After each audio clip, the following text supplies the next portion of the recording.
ഇന്ന് നമ്മൾ നോക്കാൻ പോകുന്നത് ഹിന്ദിയിലെ ഫസ്റ്റ് ചാപ്റ്ററിൽ തന്നെ വരുന്ന ഒരു കഥയാണ്. ഒരു പെൺകുട്ടീനെ കാണിച്ചിട്ടുണ്ട്. എന്താണ് കഥയുടെ പേര്? ടോമി ഓർ മേം. ആരാണ് ടോമി? നമുക്ക് കഥയിൽ നോക്കാം. അപ്പോൾ ഒരു പെൺകുട്ടിയുടെ പടം കാണിച്ചിട്ടുണ്ട്.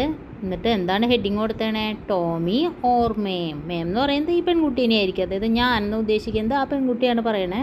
അപ്പോൾ ടോമി ആരാണ് അത് നമുക്ക് നോക്കാം. അത് എഴുതിയത് ആരാണ്?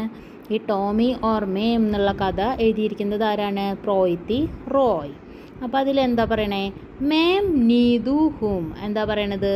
ഞാൻ നീതു ആകുന്നു. ഞാൻ ആരാണ്? നീതു ആകുന്നു. അപ്പോൾ ഈ കുട്ടിയുടെ പേരാണ് എന്ത്? നീതു.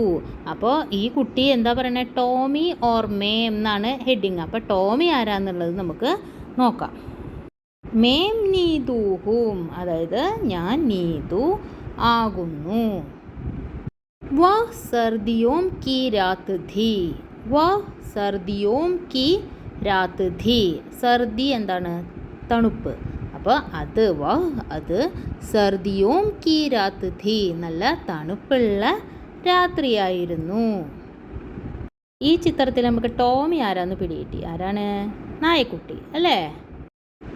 ഉസേ ചായ് കെ സാത്ത് ബിസ്കുട്ട് ഗാന ബഹുത് പസന്ത് ഥാ. എന്താണ് പറയുന്നത്? ഉസേ അവന്, ചായ് കെ സാത്ത് എന്താണ്? ചായയുടെ കൂടെ, സാത്ത് എന്ന് പറഞ്ഞാൽ കൂടെ, ബിസ്കുട്ട് ഗാന അതായത് ബിസ്ക്കറ്റ്, ഖാന തിന്നാൻ, ബഹുത് പസന്ത് ഥാ ബഹുത്ത് എന്ന് പറഞ്ഞാൽ വളരെ, പസന്ത് ഥ ഇഷ്ടം ആയിരുന്നു, ധ എന്ന് പറഞ്ഞാൽ ആയിരുന്നു.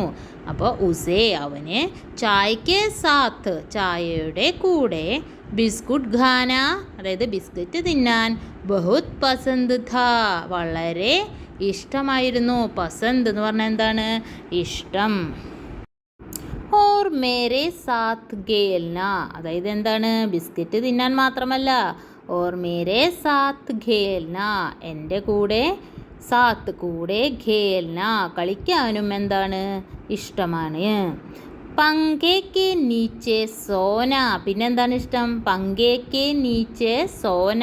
പങ്ക എന്ന് പറഞ്ഞാൽ എന്താണ്? ഫാൻ. അപ്പോൾ പങ്കെ എന്ന് പറഞ്ഞാൽ ഫാനിൻ്റെ, കെ നീച്ചെ എന്ന് പറഞ്ഞാൽ അടിയിൽ, സോന എന്ന് പറഞ്ഞാൽ ഉറങ്ങുക അല്ലെങ്കിൽ ഉറങ്ങാൻ. ഉറങ്ങാൻ എന്താണ്? നല്ല ഇഷ്ടമാണ്.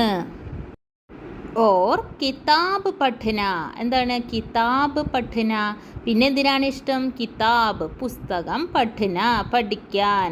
ശരിക്കും പഠിക്കാനാണോ ഇഷ്ടം? നമ്മുടെ വീട്ടിൽ പൂച്ചക്കുട്ടികളൊക്കെ ഉണ്ടെങ്കിൽ നമുക്കറിയാം, നമ്മൾ പഠിക്കാതിരിക്കുമ്പോൾ എന്താ ചെയ്യുക? അവർ വന്നിട്ട് ബുക്ക് ആകെ നാശമാക്കും. അപ്പോൾ ഇതിൽ അവർ പറയുന്നത് എന്താണ്? കിതാബ് പഠന എന്നാണ് പറഞ്ഞത്. അതായത് പുസ്തകം പഠിക്കാൻ ഇഷ്ടമാണ്. പഠിക്കുകയാണോ ചെയ്യുന്നത്? അല്ല, അതെന്താണ്? കീറിപ്പറിച്ച് നാശാക്കുകയാണ് ചെയ്യണത് അല്ലേ? പക്ഷെ അത് ഒരു തമാശ രൂപത്തിൽ എങ്ങനെയാണ് പറഞ്ഞാണ്? കിതാബ് പഠന. കിതാബ് അവരെങ്ങനെയാണ് പുസ്തകം പഠിക്കുക? നമ്മൾ പഠിക്കുന്ന പോലെ വായിച്ച് പഠിക്കുമോ? ഇല്ല. അപ്പോൾ അവർക്ക് പഠിക്കുക എന്ന് പറയുന്നത് എങ്ങനെയാണ്? കടിച്ച് അത് നാശാക്കുക എന്നുള്ളത്. അപ്പോൾ അവർ പറയുന്നത് എന്താണ്? കിതാബ് പഠന. അതും എന്താണ്? പുസ്തകം പഠിക്കാനും അവന് ഇഷ്ടമാണ് എന്ന് തമാശ രീതിയിലാണ് അവർ പറഞ്ഞിരിക്കുന്നത്. उसे मेरा बाहर जाना बिल्कुल अच्छा नहीं लगता था. എന്താ പറയണേ? ഉസേ അവന്, മേര എൻ്റെ, ബാഹർ ജാന അതായത് ഞാൻ പുറത്തേക്ക് പോകുന്നത്. ബാഹർ ജാന എന്ന് പറയുന്നത് പുറത്തേക്ക് പോകുന്നത്, ബിൽക്കുൽ ഒട്ടും തന്നെ, അച്ഛാ നഹീം ലഹ്താദ അച്ഛാ നഹീം എന്ന് പറഞ്ഞു കഴിഞ്ഞാൽ നല്ലതായിട്ട് തോന്നാറില്ല. അച്ഛാ എന്ന് പറഞ്ഞാൽ നല്ലത്, അച്ഛാ നഹീം എന്ന് പറഞ്ഞാൽ എന്താണ്? നല്ലതല്ല എന്നുള്ള അർത്ഥം. അപ്പോൾ ഉസേ അവന്, മേരാ ബാഹർ ജാന ഞാൻ പുറത്തേക്ക് പോകുന്നത്, ബാഹർ ജാന പുറത്തേക്ക് പോകുന്നത്, ബിൽക്കുൽ ഒട്ടും തന്നെ, അച്ഛാ നഹീ ലഗ്താദ ഇഷ്ടപ്പെട്ടിരുന്നില്ല എന്നതാണ് അർത്ഥാക്കണേ കേട്ടോ. അച്ഛാ നഹീം ഇഷ്ടപ്പെടുന്നില്ല എന്നുള്ള അർത്ഥത്തിൽ അവന് ഞാൻ പുറത്തേക്ക് പോകുന്നത് ഒട്ടും തന്നെ ഇഷ്ടമായിരുന്നില്ല. അതെന്തുകൊണ്ടാണ് അങ്ങനെ പറഞ്ഞിട്ടുണ്ടാവുക? ഒപ്പം കളിക്കാൻ ആരും ഇല്ലല്ലോ. ആ കുട്ടി സ്കൂളിലേക്ക് പോയി കഴിഞ്ഞാൽ ഈ നായക്കുട്ടിയുടെ ഒപ്പം കളിക്കാൻ ആരെങ്കിലും ഉണ്ടോ? ഇല്ല. അപ്പോൾ അത് കാരണം ആ കുട്ടി പുറത്തേക്ക് പോകുന്നത് അവന്, ആ നായക്കുട്ടിക്ക് തീരെ ഇഷ്ടമായിരുന്നില്ല എന്നാണ് പറയുന്നത്. പിന്നെന്താണ് പറയുന്നത്? हम जब साथ होते तो ബഹുത് ഖുശ് രഹത്തെ, അതായത് ഞങ്ങൾ എപ്പോഴാണോ, ജബ് എപ്പോൾ, ഹം അതായത് ഞങ്ങൾ, ഹം ഞങ്ങൾ, നമ്മൾ അല്ലെങ്കിൽ ഞങ്ങൾ, ജബ് എപ്പോൾ, സാത്ത് ഹോത്തേ തോ, സാത്ത് എന്ന് പറഞ്ഞാൽ കൂടെ ഇരിക്കുക, എപ്പോഴാണോ കൂടെ ഇരിക്കണേ, തോ ബഹുത് ഖുശ് രഹത്തെ, വളരെ, ഖുശ് എന്ന് പറഞ്ഞാൽ എന്താണ്, സന്തോഷം, സന്തോഷത്തോടെയാണെന്ന് മനസ്സിലായി. അപ്പോൾ അതായത് ഞങ്ങൾ രണ്ടാളും കൂടെ ഇരിക്കുന്ന സമയത്ത് എന്താവും, നല്ല സന്തോഷത്തിലായിരിക്കും എന്നാണ് പറയണേ.